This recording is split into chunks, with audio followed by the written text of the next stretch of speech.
Hi ಸ್ನೇಹಿತರೆ, good morning.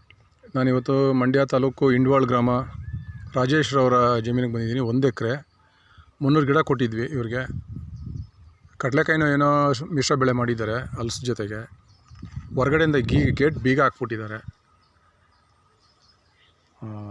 ನೀವು ನೋಡ್ಬೋದು, ಗೇಟ್ ಬೀಗ ಹಾಕ್ಬಿಟ್ಟಿದ್ದಾರೆ. ಇಲ್ಲಿ ಒಳಗಡೆಯಿಂದ ಗೇಟ್ ಬೀಗ ಹಾಕಿದ್ದಾರೆ. ಹೊರಗಡೆಯಿಂದನೇ ವೀಕ್ಷಣೆ ಮಾಡ್ತಾಯಿದ್ದೀನಿ. ಅವರೆಲ್ಲೋ ರೈತರು ಎಲ್ಲೋ ಬ್ಯಾಂಕ್ಗೆ ಹೊರಗಡೆ ಹೋಗಿದ್ದಾರೆ.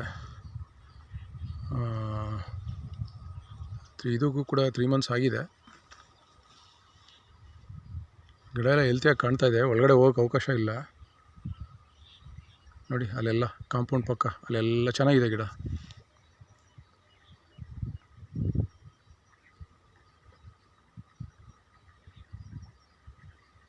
ಅದು ಅಲಸಂದೆ ಹಾಕಿದ್ದಾರೆ ಕಾಂಪೌಂಡ್ ಪಕ್ಕ ಉದ್ದಕ್ಕೂ. ಅಲ್ಲಿ ತನಕ ಸ್ಲ್ಯಾಬ್ ಎಂಡ್ ತನಕ ಇದೆ, ಕಾಣ್ತಾ ಇದೆ. ಇಲ್ಲಿಗೆ ಪ್ಲ್ಯಾಂಟ್ಸು ನೋಡಿ, ಮಧ್ಯೆ ಇರೋದೆಲ್ಲ ನಮ್ಮ ಹಲಸು. ಚೆನ್ನಾಗಿದೆ. ನೆಕ್ಸ್ಟ್ ಟೈಮ್ ಬಂದಾಗ ಅವ್ರ ಗೇಟ್ ಬೀಗ ತೆಗ್ದಿರೋ ಕೇಳ್ತೀನಿ.